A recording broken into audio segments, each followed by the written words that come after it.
Pick the Nintendo Shack and pray. Frederick from Fire Emblem Awakening says, yo.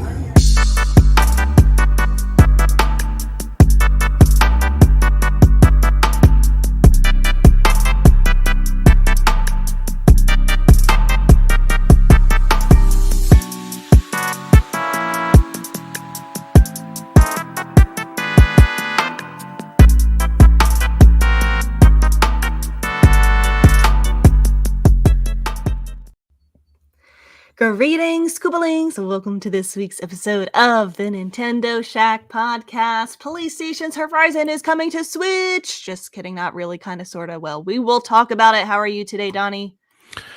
I'm good. I'm a little hungover.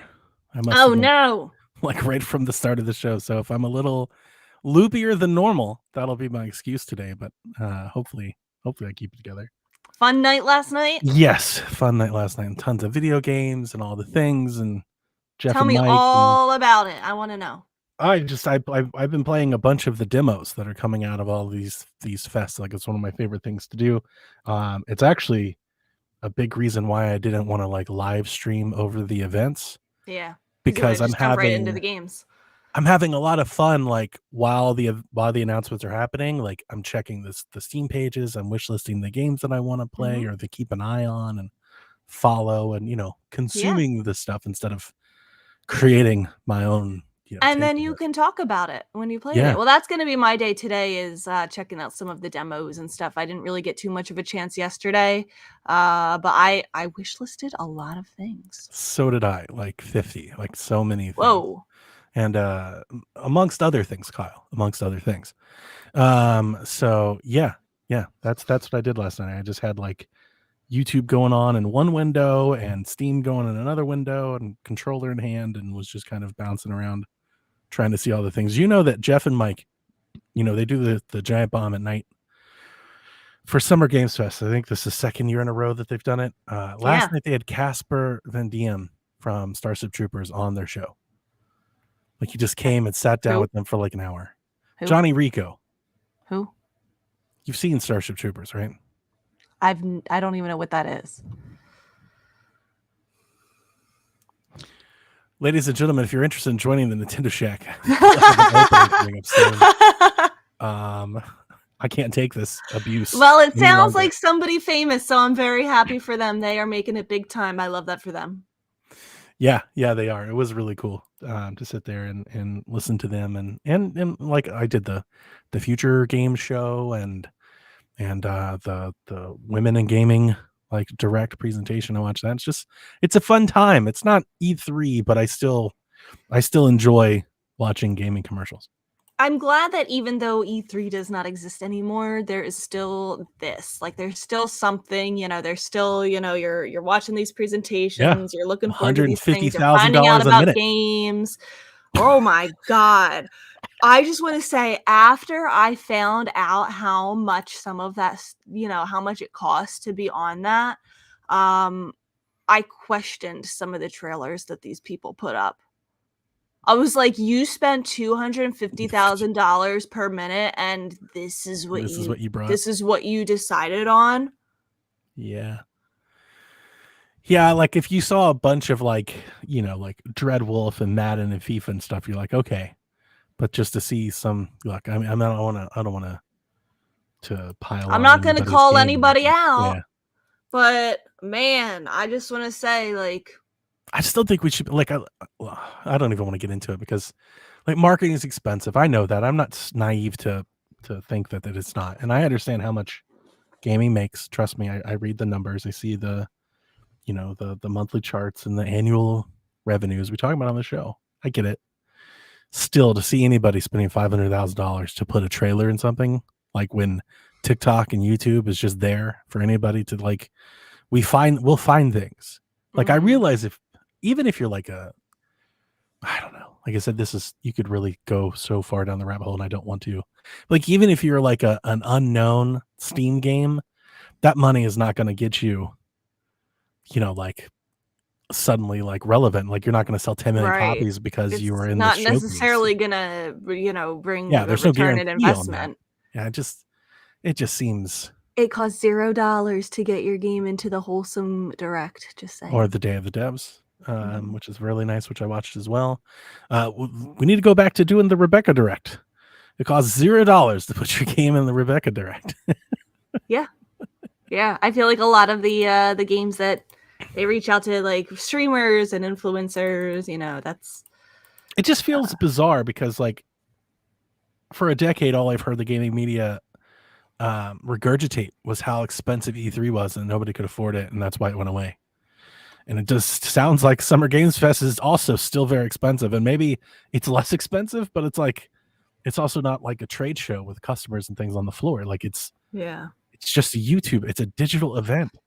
Yeah. It's like get together with your other publishers, and like that's why Devolver and Annapurna. I don't know if you put this in the notes, but my favorite part of the main Summer Game Fest showcase was hearing that Innersloth, the creators of Among Us, decided to create their own publishing studio, Outer Sloth, because they said, oh my God, we've reached such success with Among Us because of you guys. So we want to help, fund small games that might not have the chance, to make it. They're a publishing company now for small games, and I love that. That was so cool to hear. That's what I was thinking about when you see all that money come out, and you're like, why don't y'all just band together and do your own thing? Yeah. What a genius idea. Outer Sloth. That's great. Inner Sloth for their own games, Outer Sloth for their publishing. That is so genius. Yeah, we need more indie labels. That's good stuff. Yeah. So well, do you want to talk about any like demos or anything that stood out to you, or do you want to jump into like talking about the shows and then I think it'll come out chime in naturally as we go through these. I do want to say I've been playtesting for weeks Skim, which is that shadow hopping game that we've seen a couple times in directs. I like it. It's really good. It's really interesting.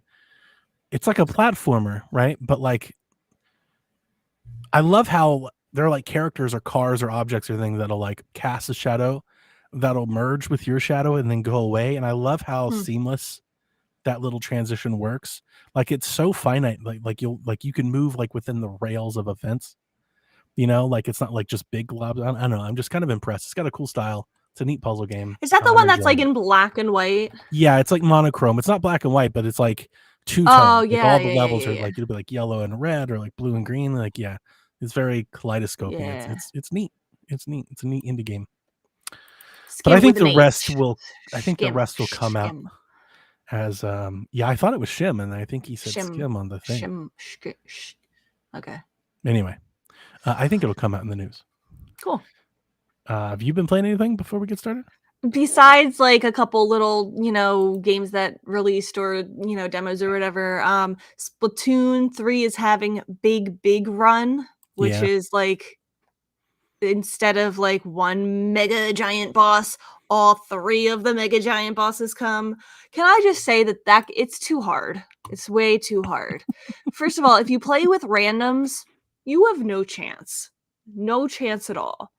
And then I like to think I'm pretty good at it. Josh is pretty good at it. I have, a friend who is amazing at Salmon Run, and he invited his friend who is amazing at Salmon Run, like highest rank, whatever.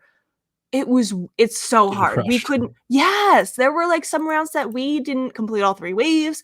The furthest I've been able to do is take down one of the three bosses. I don't know how people do it. Our record for number of eggs is 120. To get the gold trophy, it's 135. It's too hard. I don't know what they were thinking. Like, we're good and we're frustrated, and you can't play with randoms because there's no chance. So, bummer. Yeah. Sorry to hear. It's okay. Okay. Well, we're on a time clock because Xbox is going to talk here. At 1. 90 minutes. So Josh has to wake up for that. Nintendo Switch Online has added 5 Mega Man games to the base service. You can play Dr. Wily's Revenge as well as Mega Man 2 through 5. Or 1 through, they had 2 through 5, I think. Mega Man 2, 3, 4, and 5. Okay. Yeah, nobody cares. I said okay, and Ash Paulson yelled at me on Twitter, and I think Mike Minotti blocked me. Good. You're doing good. These are all positive social media signs. All right, so let's talk about Summer Games Fest. So obviously Jeff had a showcase, which was highlighted undoubtedly by Lego Horizons Adventures, the long oft-rumored Lego game for PlayStation's Horizon franchise is real. It is confirmed, launching day and date on PS5, PC, and Nintendo Switch. This game is coming out everywhere but an Xbox. That's funny. Ouch. Ouch. So I was shocked because since this rumor came out, I've been on this doesn't make any sense. Why would you make a Lego game with one of your franchises that is exclusive to your hardware? Like, you wanted to reach new players, you would put it on Switch.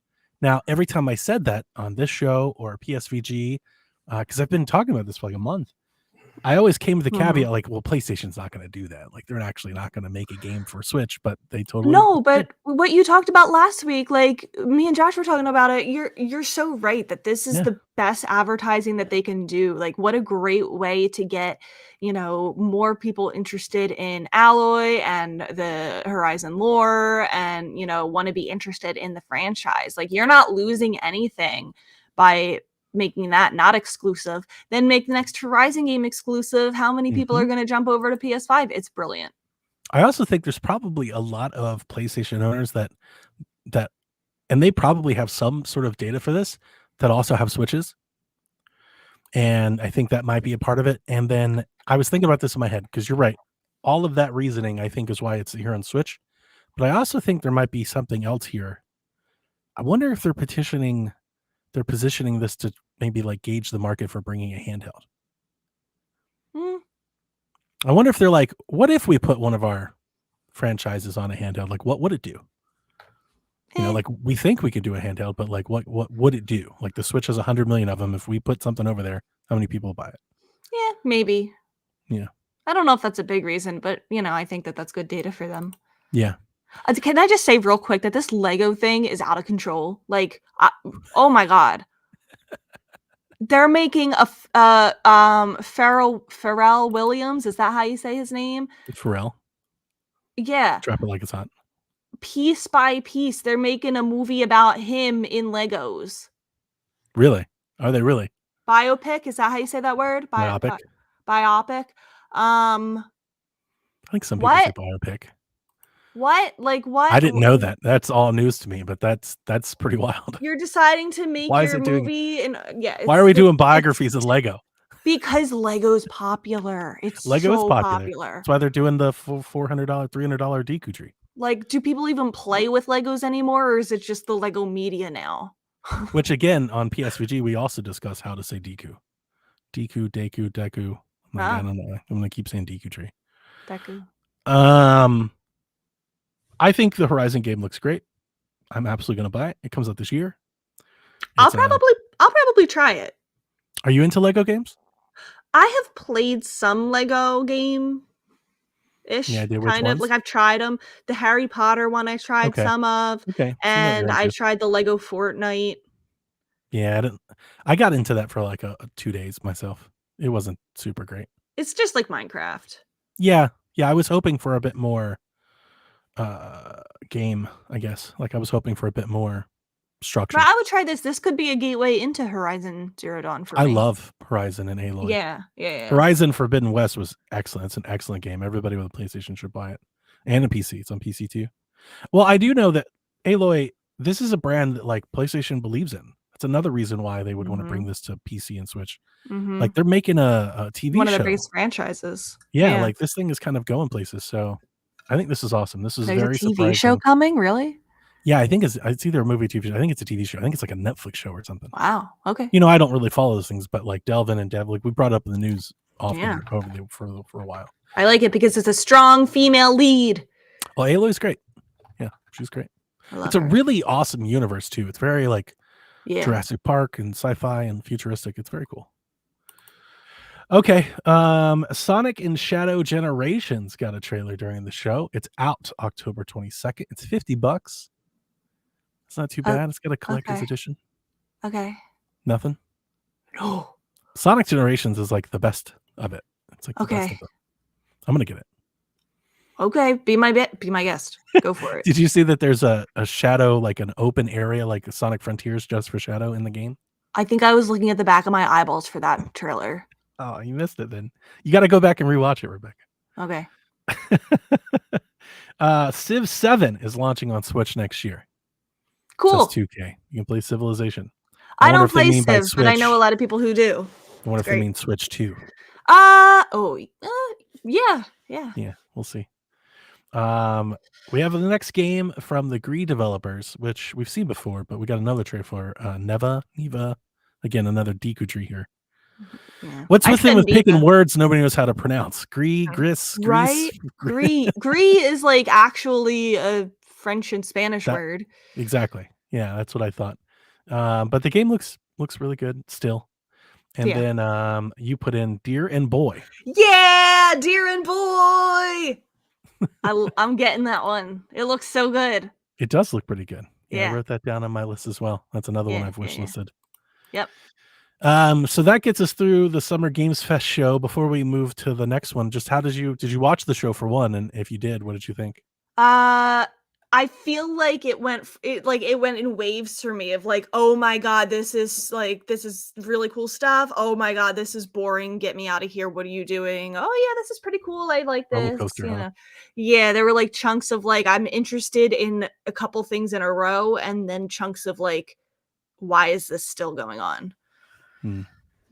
Yeah, I'm glad it was only 2 hours. I liked it. It was like, it was good. Like that's like I don't want to be any harsher than that. Like it was better than all right, but it wasn't amazing. Like it was good. The day of the devs afterwards was immediately so much better. Yeah, maybe. I'd have to go back. Moving on to Devolver, we celebrated Volvi's birthday with a bunch of different games. Their first announcement was that co-op will be coming to Cult of the Lamb with the Unholy Alliance update on August 12th. You can play. That's cool. I might try it.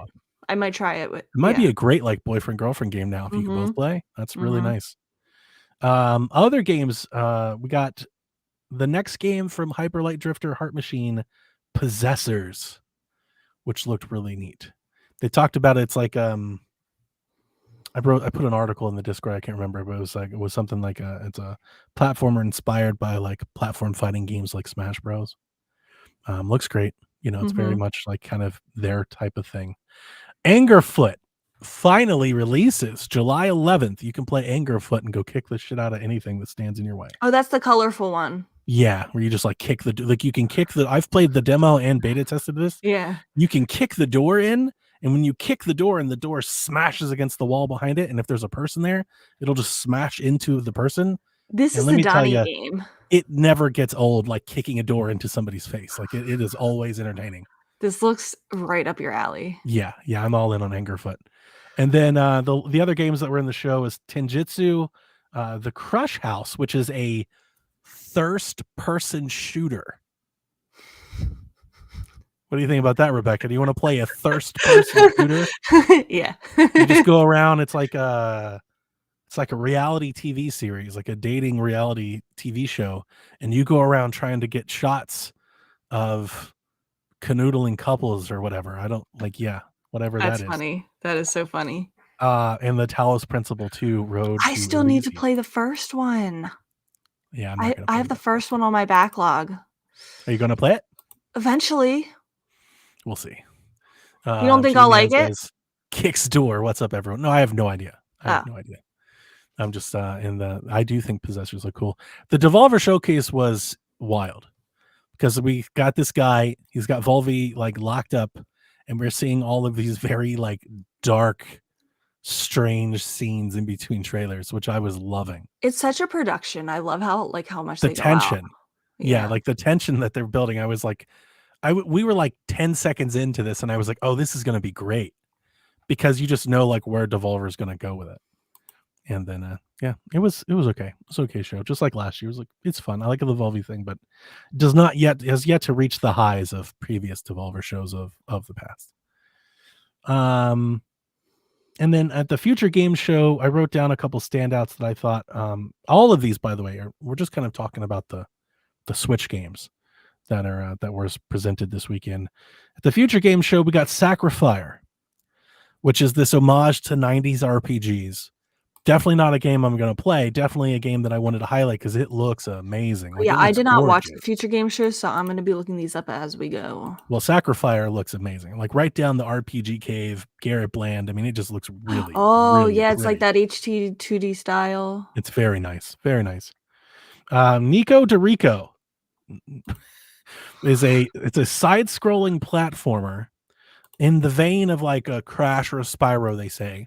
Not like that they're the same, but like trying to be that character mascot platforming game that has David Wise doing the music. Donkey Kong Country and Battletoads soundtrack, David Wise, for anyone that didn't know. Ooh. So that's a nice little standout there. Metal Suits is a side-scrolling shoot 'em up, and Rebecca, I have played the demo. This is one of the games that I was playing last night. Metal Suits is awesome, actually. And I kind of wish it was in I wish it was like in the Devolver show or had more eyes on. Anybody that has a PC can go play the demo. Side-scrolling, like shoot 'em up action adventure game. But the thing is that like its hook, its gimmick, I guess, is it's kind of Kirby-ish. Every so often you can either find, uncover, or a suit will be like sent to you. It'll be like landed. There's like this AI character and it'll like fall from the sky, like kind of like Titanfall. And every suit has its own power up, its own special ability. And it's very like Kirby Mario in that way, at that the suits are very different. Like I had like an electric guitar that could like electrify people, and you get like discs that like hover around you that you can fling around, or you get like an old school Western, and which like a big boomstick shotgun, and they just kind of change it all up. And it's very kind of like faux superhero like in nature and the vibes. This character looks straight out of like 80s TV show, like, you know, superhero kind of. Yeah, so I like that one a lot. For Delvin out there, Duck Detective, The Secret Salami is out now. You can play it right now. It's on Switch. It's shadow dropped. Go get your Secret Salami. It's out there. It's waiting for you. All right. And then Mandragoria. This is a 2.5 side-scrolling action RPG that's like Metroidvania and Souls-like. It's coming this year. It looks awesome. This might be one of the way you describe it. It sounds hard. It looks hard, but it also like visually, it looks like one of the more impressive games from these showcases, from the indie games that I saw on Switch. Huh. A lot of the games that I played, it's like I played Sonokumi, Clockwork Ambrosia. Let's see here. What are the other ones that I played? First Dwarf I played, which we'll get into. Hell of an Office, Hollow Body. They're all very indie-ish and like experimental, you know, unpolished, like, you know, like Mandragoria looks like something Nintendo might have put in their showcase. Mm-hmm. So and maybe they will. Maybe that will be in the Direct. Yeah. What was the one? It might not be coming to Switch, but what was that cat one that you tagged me in? Which one?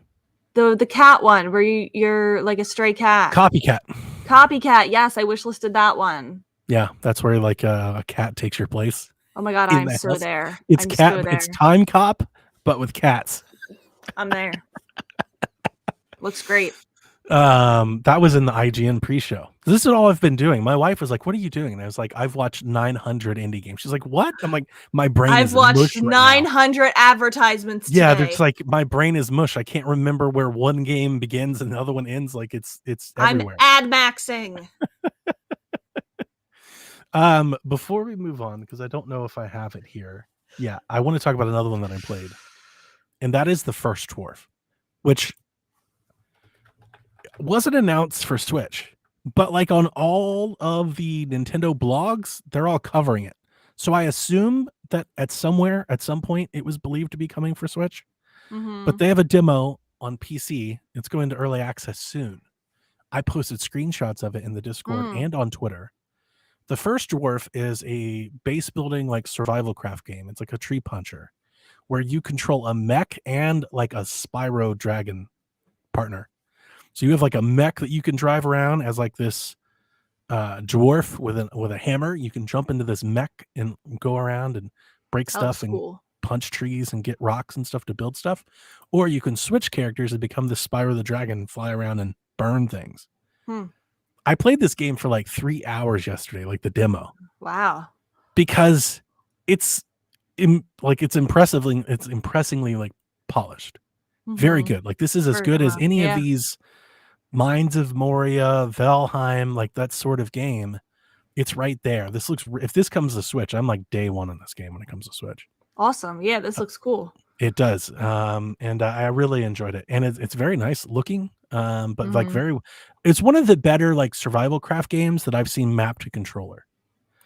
I played the whole thing with my controller and didn't miss a beat. Like it's very It looks easy like to they get make a grid kind of thing when you're building, right? Yep. Yeah.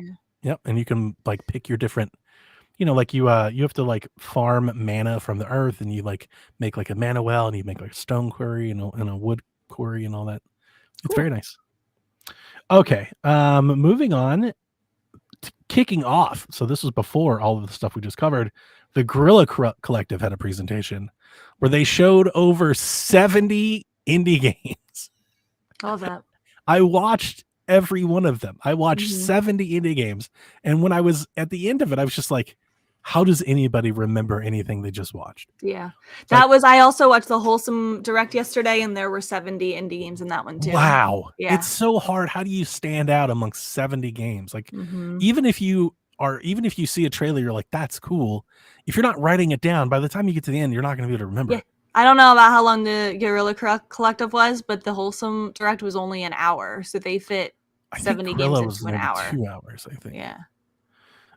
So some of the things that I wrote down as we one of the things that was in there was Clock Tower.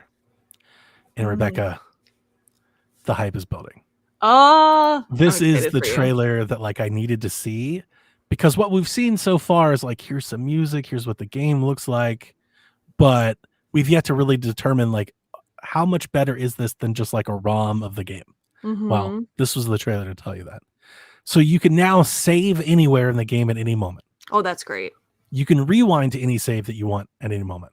You can load previous saves to get different endings, because Clock Tower has multiple endings. There is now a rewind feature. So if you die or something, you make the wrong choice, you can rewind if you're like playing, you don't want to restart from a save. So difficulty won't be a barrier for people. Correct. And that's good, because this game is like, I would say hard, but really tedious, because it's procedural. So it's a lot of walking around, trying to figure out which room to get, like trying to figure out what button to push to advance the story, to like trigger the next event. It has a new animated intro, and there's a manga for the game. They've taken that and they've voiced the actual comic scenes that will play in the game. So there's like voiceover cutscenes. Oh, that's great. Animated. Wow. There's also multiple border options. There's new vocal tracks. There's new music. When they ported the game from the Super Nintendo, the Super Famicom, to the PlayStation 1, they added in a couple like new rooms and like some new events. That's all been restored to the original ROM. It's been completely localized and translated for the first time, not like a fan translation. This is all professional work. It will include a director interview with Hifumi Kono, the active director and lead designer of the game, and it launches this fall. Now, this is the kind of, remake, remaster, whatever you want to call it, that everybody wishes for, that you want all of this love to go into it, not just, slight upgrade in textures or, yeah, this is good. Yeah, they put in a lot of work. This is by far and away the definitive edition of the game. They also talked about you'll be able to run faster. There'll be more encounters with Scissor Man, because they want to make it more, more modern, more thrilling. Okay. So all of that's in there too, while maintaining the original art style and everything with the game. So that's great. And the original ROM, if you don't want any of these upgrades, you can also play the original ROMs on the game too. Ah, okay. You're like, nah, these changes suck. Yeah, you get both. You get Clock Tower, and then you get Clock Tower Rewind. That's good. That's really good. Do you think more people went and pre-ordered the collector's edition after seeing this? No. Because here's the thing. Here's the thing that makes me laugh. I so badly want everybody to play Clock Tower. I understand that this isn't the one that like I want you to play. I want you to play America's PlayStation Clock Tower. But like I go to the Reddit. I've been in the Clock Tower Reddit for like 10 years. There's like 800 people in the Reddit. That's so small. Like there's like probably a Yoshi Reddit that has like 8 million people in it or something. You know, like there's so few people that I think care. No, I don't think a lot of people want to go buy it. But I'm hopeful that people actually try the game. But just know this isn't the game that I've been talking about for 10 years. This is the prequel. You can tell this is a very, that this is such a passion project for the developers then. Well, this game is like iconic. It kind of is like that first survival horror for so many people. You know, like a lot of the games that we come to love, like in the late 90s, those survival horror games, like they kind of owe this game. You know, this game crawled so they could walk or run or whatever the thing is. Killing Time Resurrected was the next game from Night Dive Studios. Was announced during the Guerrilla Showcase. Have you ever played this game or heard of this game? No. Neither have I. And I wrote it down because it looks right down my alley. This looks amazing. So I wrote down a couple facts from the Wikipedia and a blog page. This game came out in November of 1995 on the 3DO. It's a horror comedy first-person shooter that has like an open area, open world.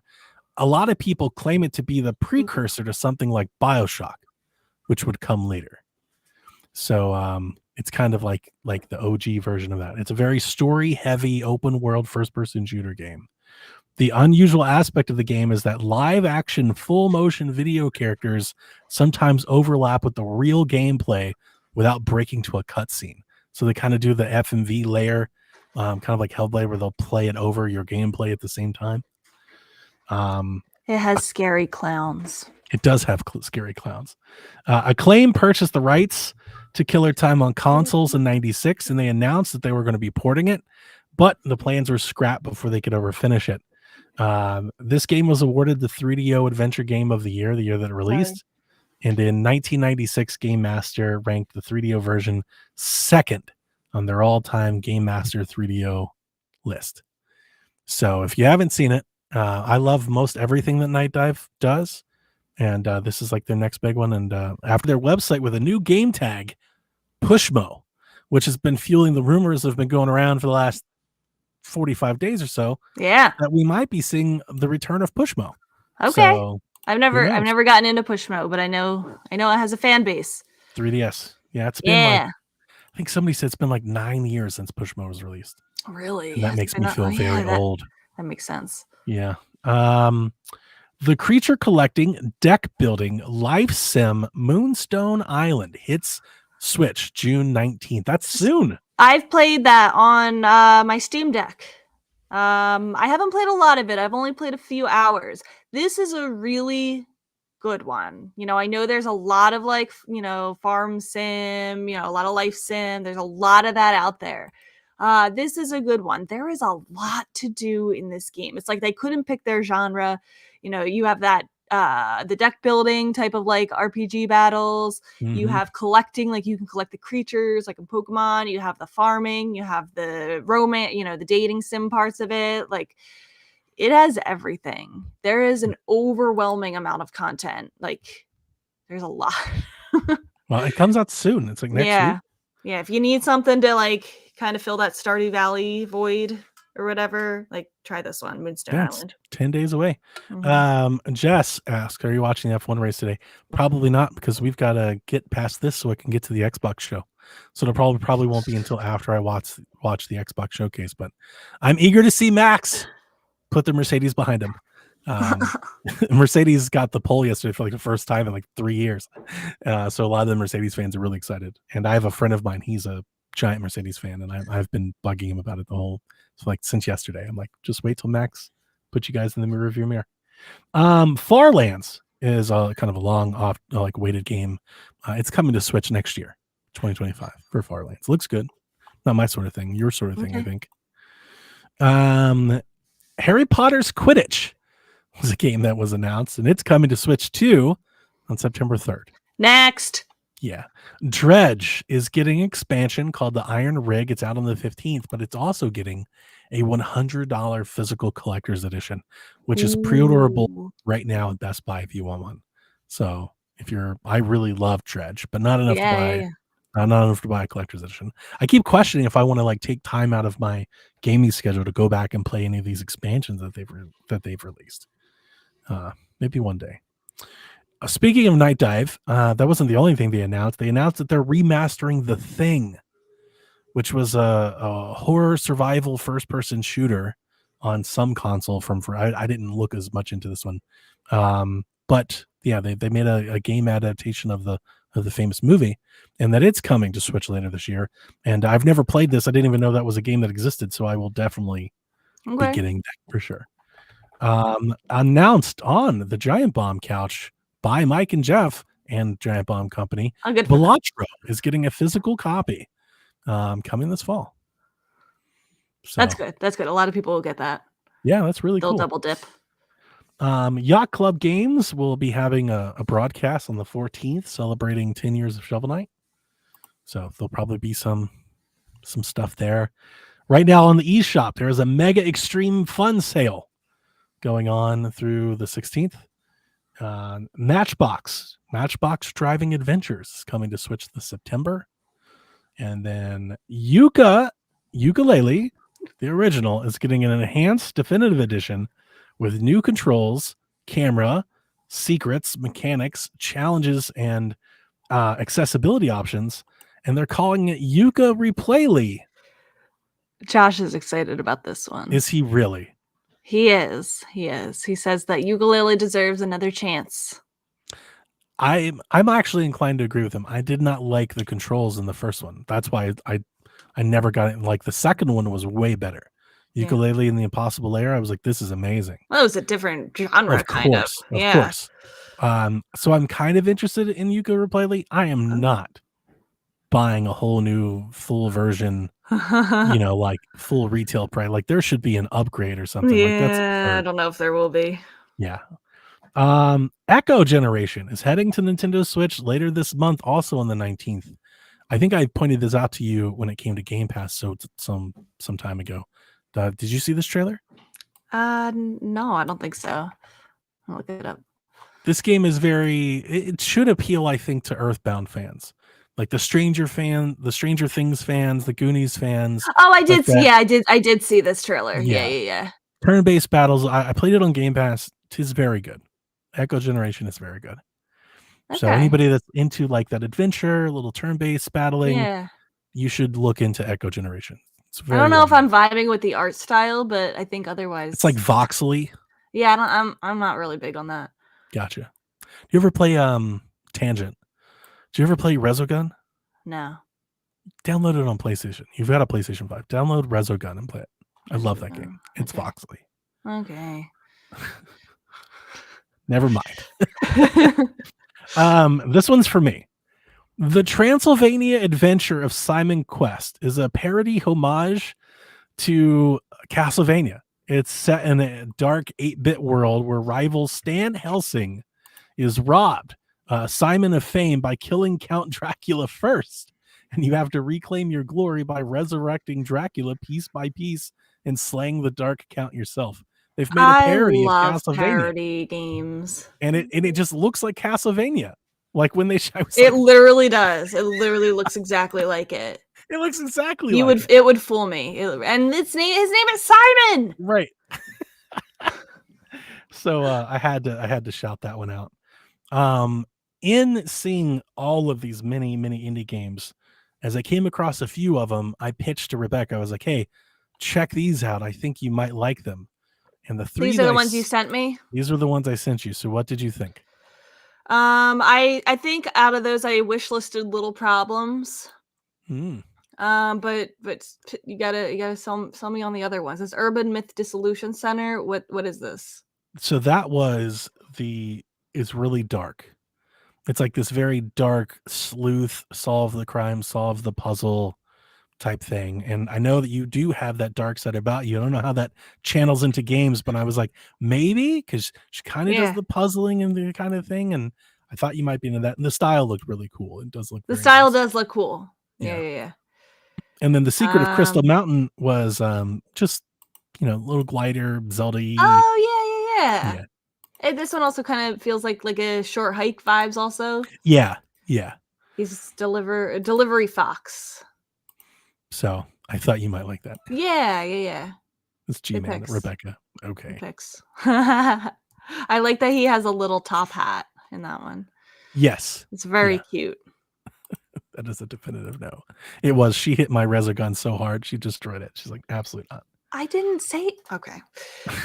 Give me your shout outs and then we're going to hit questions. Yeah, my shout outs. Lego Horizon, of course. Five Nights at Freddy's Into the Pit. I've never played a Five Nights at Freddy's game. Oh, it's fun. I don't know anything about it. I haven't watched the movie. I have no idea. But this game, I've seen it twice now. This game looks like a Clock Tower game. Oh. That's why I was interested the first time I saw it. I was like, this looks like Clock Tower. And we just saw it again, and it does. It does look like Clock Tower. Power Rangers Rita's Revenge. Absolutely. That game, it's a beat 'em up with Power Rangers, classic Streets of Rage, Mutant Ninja Turtles, but Power Rangers. And I was like, absolutely. That was heck yeah. When I heard the theme music, I was sitting, we were watching with Jack, and I was like, fuck yeah, be a beat 'em up. I was like, be a beat 'em up game. You're more into the Power Rangers thing. Like that was a little before your time. A little before me, but also for boys. You were like also probably on the third or fourth generation of Power.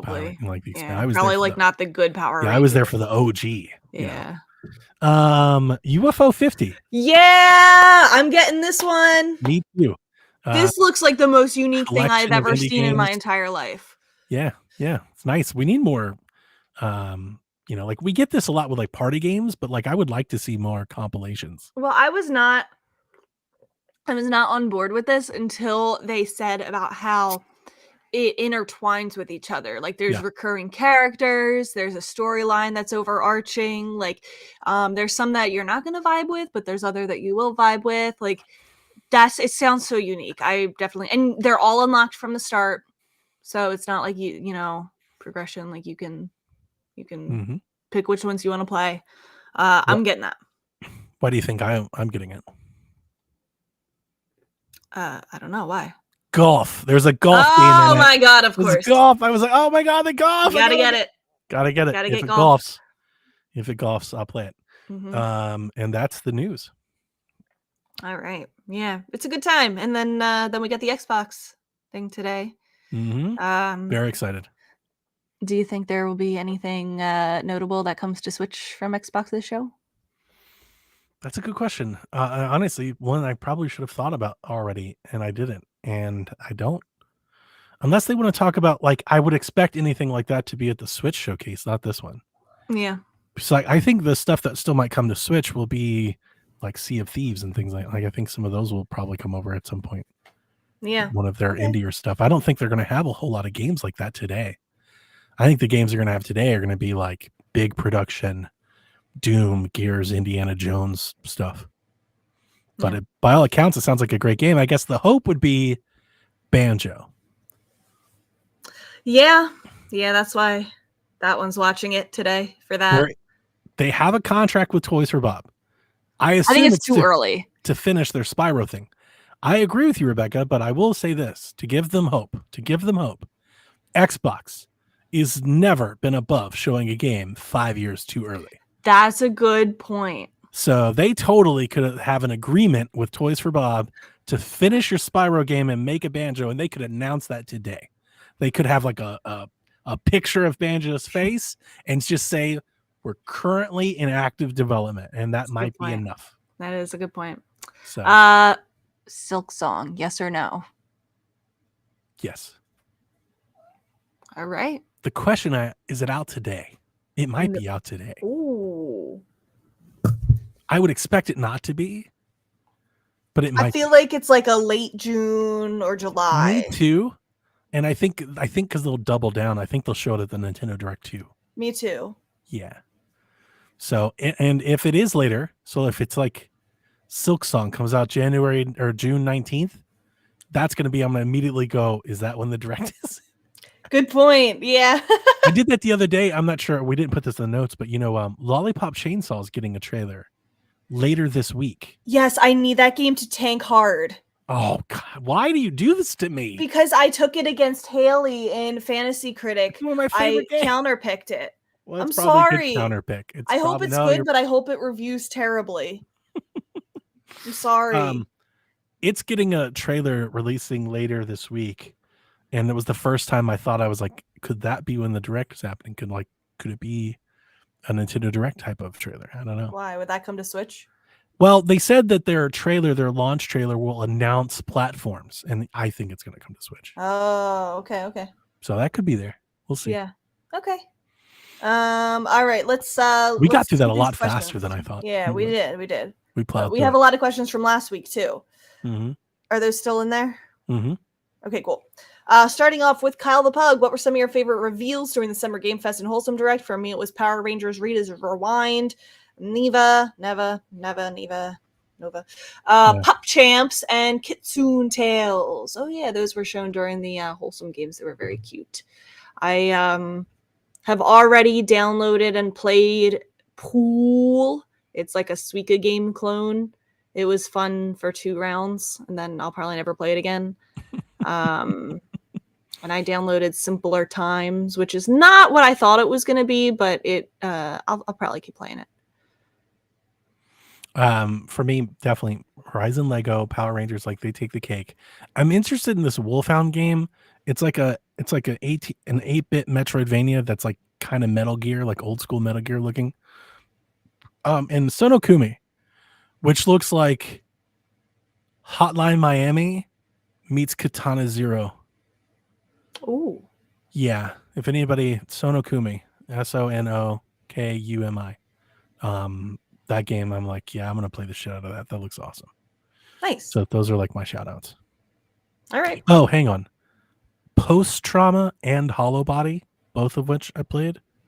There was a lot of great horror games. Like if you're into horror, survival horror, there's definitely a movement happening right now for a bunch of that to come out of the indie space. I think I've seen like 20 of those games so far.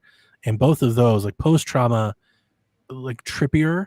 Hollow Body is like legit old school fixed camera Resident Evil type indie game, which was also pretty cool. Cool.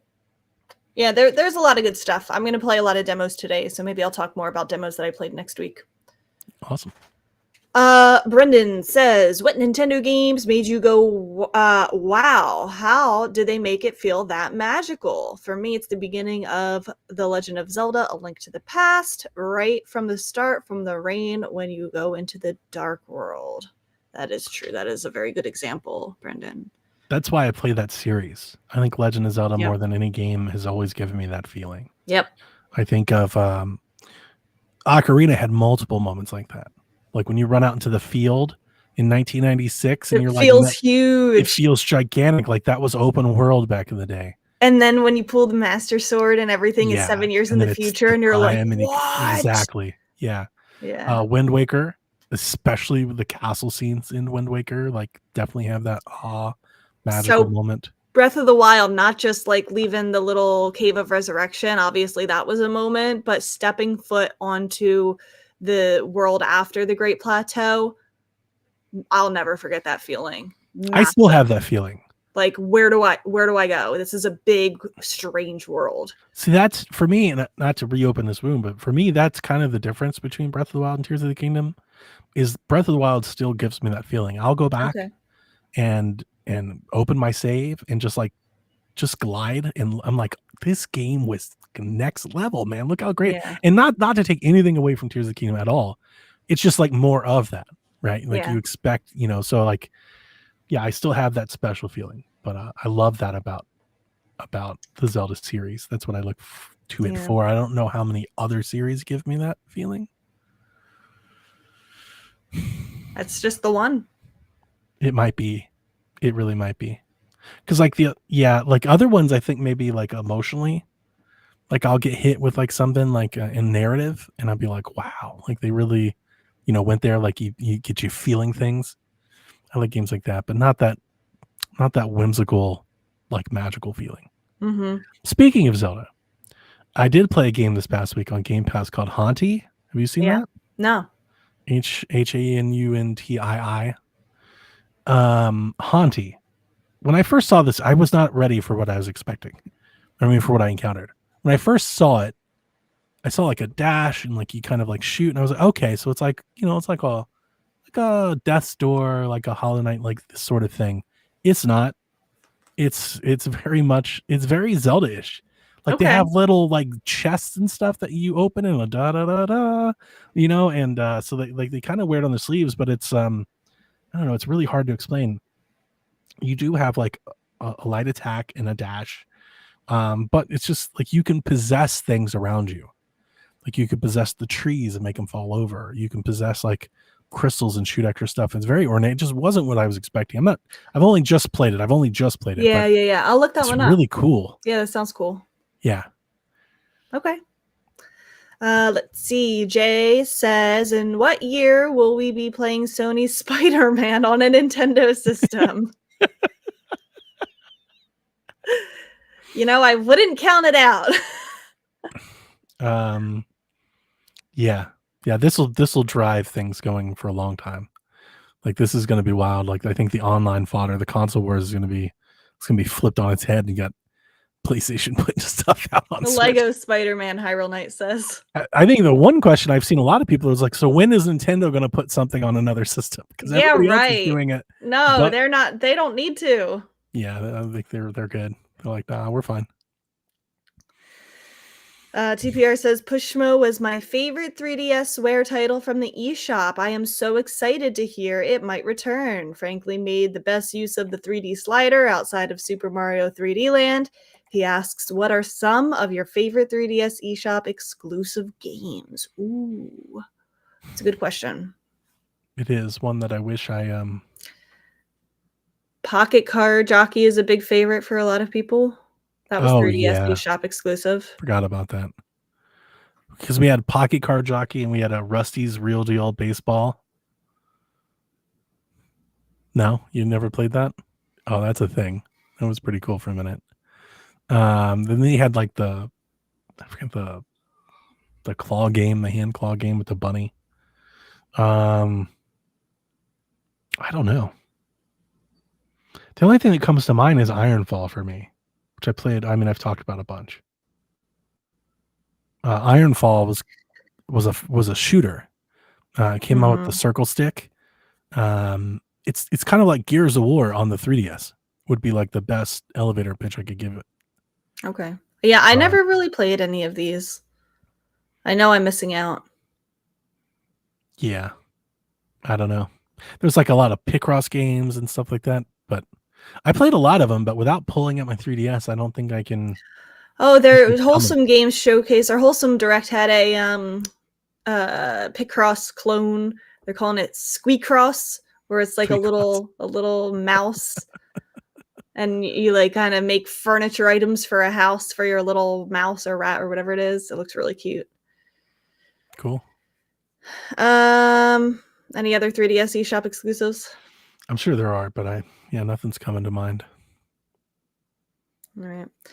Oh gosh. G-Man says, what did you think of Volvy's 15th birthday party? Okay, so you tweeted to download that Tamagotchi for Volvy. So I'm like, oh, this looks cute. So I downloaded it, and like all these like firewall warnings, like do not download or run programs that are like suspicious. Only one button works, and it's to clean up his shit every time he takes a massive dump. And then so he takes his shit and you clean it up and he's like happy again. And that's the whole game. Well, that was the Tamagotchi experience for the most part. No, but it was better than that. You could feed it. You could play with it. It had like, no, it was not just cleaning up his dump. I do that with this one. I clean out his poop in his box. And now that's on my computer, Donnie Reese. Did you see any of the other stuff that they were doing with their website? And did you see any of that going around or trending? I didn't. So at the end of their show, they said, if you go to our website, we may have there might be more things for you to find. Okay. And that was one of them, was the virtual pet thing, which is why I tweeted it out. Got it. If you inspected their page, oh my God, and pulled up their HTML, they had a bunch of game codes and stuff hidden in the HTML to that page. What? And you could get free games on Steam and stuff. They had like 50 of them. Did you get any? No, I didn't find out until afterwards. Ah, Because I spent all the time going like, oh, I found Volvi. Because I think I was one of the first people to point out the e-pet. Because wow. that was on, you had to click on the logo of the website, and then it brought you to that download. Got it. Wow, And I was that's like, really oh, wow, I creative. found this. But yeah, it was really, they're really creative folks. They do that stuff. It's really cool. Yeah, it is cool. G-Man also asks, since Mario Golf 64's 20th anniversary is this Tuesday, what was your favorite moment of the game? What's your favorite moment of the game, Rebecca? Realizing right now that it exists. I love Mario Golf, absolutely. So I have a bunch of them. Obviously, World Tour was amazing, and all the fun we had around World Tour was amazing. Mario Golf on Switch is just okay, but we did have a few fun nights playing it together, especially me and Jason. We've sat online on Twitch or Discord playing that a few times. It's been great.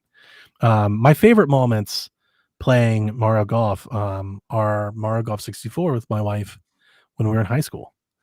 I bought her a 64. She never had games. Her parents didn't allow in the house. So I bought her a 64 with the Yoshi game, Mario 64, and Mario Golf.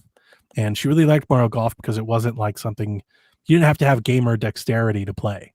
Yeah. Right? You line up the shit. It was very easy. Take so your we would time just with it. exactly. We would just and she loves, I think so there's a bunch the characters in the game, if you spam the C buttons, they say things. And if you spam one of the C buttons for Peach a lot, it makes it sound like she's saying bitch over and over and over again. Which my and that's wife, like the funniest thing when you're in high school. she still thinks it's the funniest thing. Like when we play now, when it came to NSO, she was doing the same thing. The What whole is time with I'm trying to swing, she's like, this is N64 era games and like sounding like inappropriate things, like so long, gay Bowser. Like, oh, here you go. Kyle says, I still have the clip where you made that 69-foot putt, Donnie. I remember great. that. That was cool. I kind of wish that the next Mario Golf, not that they're going to, I want them to go back to like the RPG, like GBA style. Like I would love for them to come out with another Mario Golf that was like 2D, Would. like yeah, sprite based, but like a long big RPG story. That'd be great. That would be Instead of really them good. trying to like make it multiplayer service game, I would like, how about we just do No, that awesome won't sell as single well. player, story It'll game. be a better game, but it won't sell to the cash people. Yeah, you're right. Is this Cody? I think so. C0DI. Do you think Nintendo will price cut one or all of their Switch systems to give it one last boost before the Switch next gen releases? Recent history says no. Like they never cut the Wii U despite it being terrible. I don't think they need to. And yeah, I mean, I think that's the point. I think the price cut was the Lite. The Lite is the price cut. I don't even see them cutting it after the next gen releases. Oh, I mean, that would make most sense because if they're going to sell the next one, if it's going to be expensive. What if the Switch 2 is like $500? It's like $499. That would make sense because the current Switch is like what, $350 or $390? Like, isn't it? It's still over $300, isn't it? Mm-hmm. Like the new OLED. Yeah, it's like $350, I think.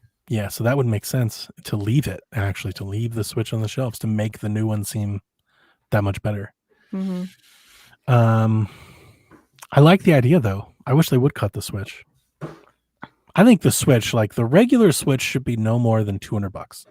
The Switch Lite should be like, it should be $99. And then the Switch OLED should be like $299. They did that with the Wii. They sold like a Wii Mini for $99, didn't they? Yeah, it was also like really hard to crack. That was another reason that revision came. People couldn't mod it as easily. Right. I like that little revision. I was gonna say mod because it's almost like a mod itself. That's a cool Wii. Mm-hmm. Had like the top loader and stuff was nice. Yeah, I never had one. Yeah, it's much smaller, which is saying a lot. It is. Like the Wii is, but it doesn't have GameCube support. Did you see my PlayStation? No. I have to send you a picture in chat. Okay. I got these gray plates and a gray controller. Ooh. So it looks like an OG PlayStation, but it's the new one. It's PlayStation. Oh, that's cool. I put a atomic blue case on it, shell. Yeah. You have to show me yours. Yeah, it's cool. Robbie says, what Switch game do you want to get next gen upgrades on the Switch 2 the most? Give me a top 3. Oh, that looks really sleek. I like that. Just send it to you. Yeah. Next gen upgrades on Switch 2 the most. Bayonetta 3. That game is like just kind of hard to play in its current state. The GTA games, they are also pretty rough on Switch. So I'd like to see them get patched. Which is funny because like Red Dead is actually really nice on Switch. Mm-hmm. But the GTA trilogy things, like, they barely run on Switch. They're fine until you start driving around, which is a problem because most of the time you're driving around. Do you got anything? I don't know. I don't, because like I really don't know if I would like go back to anything. Well, when you put it that way, I absolutely will go back to Breath of the Wild. So if I can include that, for sure. Yeah. And that's one they're probably going to get me on. They're probably going to sell that to me again at $70, and then will I buy it? Yeah, I will. Can I get a next gen upgrade of Pokemon Scarlet and Violet that runs like a normal game? That is the answer. Could they just fix Scarlet? It's really bad. They should have never done that. Yeah. So Nick says, with Monster Hunter Wilds being announced, we didn't even talk about that. A good guess. Age of Calamity is a good one. That's a good one. We didn't talk about Monster Hunter Wilds. Do you think it launches on the Switch 2? Nick asks. They didn't announce it for Switch, did they? Or did they? No, I don't think so. I would think it's probably a good bet that if Switch is capable, they'll bring it. But yeah, this is their console version. So I think it definitely comes to the Switch 2. Definitely. Yeah, it should. Yeah. I think on that sale, I think you can pick up Monster Hunter Rise for like $10 right now. I really want to get into Monster Hunter. I wish I could. I've tried, and it's not for me. I love it. It looks cool. It looks fun. Mm-hmm. It has some of the coolest like special editions and special controllers. Like I wish I was a Monster Hunter player. Me too. But every time I play it, I'm just, I don't play with people. I don't play with squads. When I play by myself, I don't like it. So I can't. Yeah. I think it does launch on the Switch too. I do. I don't know if it launches. Maybe it comes later. Maybe it comes out and then like a year later comes a Switch. But we'll see. Maybe they're already working on it. That's a really good guess. I'll give it that. Yeah. Drew asks, what's your favorite fast food go-to? What's yours? I'm not really into fast food. Really. I don't. It's gonna be tough for you, right? Because you're a vegan. No, I'm not vegan. I'm not even vegetarian. Oh, I thought you were. No. I don't eat beef. Oh, is that it? That's it. Oh, because I'm like, you're making me question everything I thought I knew in the moment. Like I'm having I'm like, okay, Donnie, I know you consumed. I wish I was vegetarian. I really wish I was. That's vegetarian. It. So it's just not beef. Yeah. Okay. So chicken is Popeyes. Popeyes is so freaking good. So we talked about this on PSVG a couple of weeks ago. Who has the best like chicken sandwich? And I think Dev said Popeyes, and Delvin listened to the show, and he also was like Popeyes. So I ordered Popeyes, and it was atrocious. What? My chicken wasn't like all the way cooked. So, and like they forgot the red beans and rice and the macaroni and cheese, which is like, this is okay. You got to give it another chance. It sounds like you had a fluke. Experience when I go to Popeyes here. My Popeyes go to a different one. Yeah, I have to because it's just bad. It's a terrible place. Popeyes is so good. So, yeah, my favorites. I don't know. I think I'm a fan of Arby's, and probably like Panda Express. Okay, if that counts.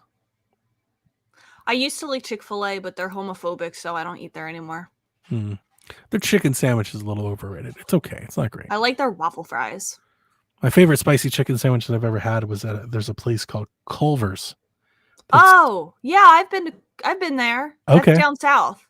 Is it? Yeah, like I don't know what this is, but there's one next to my my doctor's office. Yeah. And you have to wait in line because everything is like made to cook, like made to order. And their spicy chicken sandwich is amazing. It's Josh goes there. It's so good. Yeah. So. Yeah. Yeah, I don't eat McDonald's or Burger King or Wendy's or any of that nasty crap. I get coffee from McDonald's. That's it. Although, so like every once in a while, I'll have a craving for their chicken McNuggets. Like when I want something that's like not Victoria food, does and I that. like want to feel really horrible about myself. Like You remind me McNuggets. so much of my daughter. Like she does that. She really gets and she'll be like, "Dad, can you order me chicken McNugget?" Like out of nowhere, out of the blue. It's It's like, sweet. and I'll order like because like ours have like a family pack of like 50. Yeah. You're like Oh. 50 chicken nuggets for like $15. It's like And the then you easiest eat way them, to and then feed the you feel kids. bad about your life And then afterwards. she loves it. Those and fries. She just wants chicken Yeah. nuggets and fries. But like only once a year. Yeah. Yeah. And then finally, F2P Joe says, please ask this question on both podcasts, as I want to hear Devin and Rebecca forgot answers about as this. well. The year is 2074, 50 years from now. Are we alive? And then Well, that's the next sentence. all of us but Delvin have probably moved on, Donnie, but a long time ago. Oh no. How do you see gaming in 50 years? 5, 6, 7. I'll be alive. I'll be 80. Definitely am not. Like he's Yeah, got I'll it be spot on. I'll be alive. I'll be Mm-mm. thriving. Gaming in 50 years. I'm gonna be like in the nursing home, like playing A Link to the Past on like the Super Stardew Nintendo Valley 3. X Wii U Deluxe. Sounds like a McDonald's meal. And I'll be talking about how sprite-based games were, you know, the good times, and all of this holographic stuff. It's just not the same. It's not it. It's not it. You'll have AI that'll just make your pixel games for you. Oh God, you're right. Do you want the see the world in 50 years? The hell with gaming. Oh, we might. Yeah, the world might not exist. That's true. That's a good point. 50 years, no one's gonna be here. Yeah, the cynicism, he says 50 years from now, everything has been converged into our corporate globo gym bots. So you will be playing your latest great Mario on the Amazon Switch 4 and like the Fire tablet, the Nintendo Fire tablet from Amazon. You'll be playing your new Mario game on. Like, I don't know. It'll probably be something like that. The Comcast Power Station 5. The world will turn into Wind Waker. what was 50 years ago from now? So it's not 74? 2000. You know, like I remind myself, it's not 2000. So we're not talking 1950s, we're talking 1970s. 74. That's a world and day difference. Yeah. Like a huge difference. If you could go back to 1974 and show people the time we're living in, yeah, that would blow their minds. So I don't know. It's twice as bad as it is now. Would be like a good guess.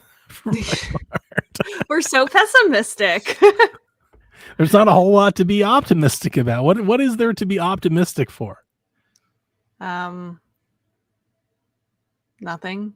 Right. For like the you know. I legitimately can't think of one good thing. We'll have a lot of folks move on, right? So we'll have younger people become elected. There you go. There you go. That's great. There's your hope. Yeah, I like that. Damage has been done though. It's too late. The feel good podcast. I mean, we're realists. Yeah. You're not gonna get any bullshit from us. That seemed to get a lot of the chat. Pokemon will still look like shit. Oh God, you're right. Maybe AI can help. There's gonna be 2,300 Pokemon. There's gonna be a mouse that's electric, that's like orange. Oh wait, we already have that. Yeah, That's like they're just purple. gonna do different color variants of Pikachu, like Eevee. They just become multiple chews. Anyway, fun show. Xbox Showcase at the top of the hour. I'm ready to Xbox. Sean's crew, since he's in the chat, give him the plug. Sean's crew, they'll be streaming it live. So if you want to go watch it and hang out with people, you can do that. I'm gonna be watching it by myself. I'm gonna order some tell food. them what channel? Carpool Gaming, twitch.tv/carpool gaming, or their YouTube, and I'll probably, if I can find a link to it, I'll probably tweet it out. Yeah. So you can go hang out with him if you want to watch people watch it live. We'll be tweeting and sharing all the things. In the Discord, I set up a Summer Games Fest, like a Game Mess links channel. So I'm not just like plowing over everybody's conversation with links and videos and trailers. So I put all of that stuff there. It's a read-only channel. Oh, that's a good idea. Yeah, and then we can talk about it. So if you want to catch up on things, if you missed anything, we've got a channel with all kinds of things. You see how my manic brain at work. You can see all of the articles and clips of videos that come through. Love it. I'm going to be playing more of those demos today, so I'll talk about them next week. Playing Big Run while I watch Josh cry that there's no Banjo-Kazooie announcement. And then tonight, we will be having a podcast. It'll be on the channel. We'll have an Xbox show recap podcast later this evening. I think we should start at 8 p.m. So if you want to hear my thoughts on the Xbox show, you don't have to wait too long. Yeah, I'll tune in. But I'm excited because I can sit down and go over the notes and everything and set up the show how I want to. Cool. So yeah, Jess, that'll be kind of like the Sweet Hangs later today. Nice. All right, that'll do it. Good show, good stuff, good video games. We love it. And Nintendo Direct on the horizon. Yep. Whenever that happens, we'll record that day.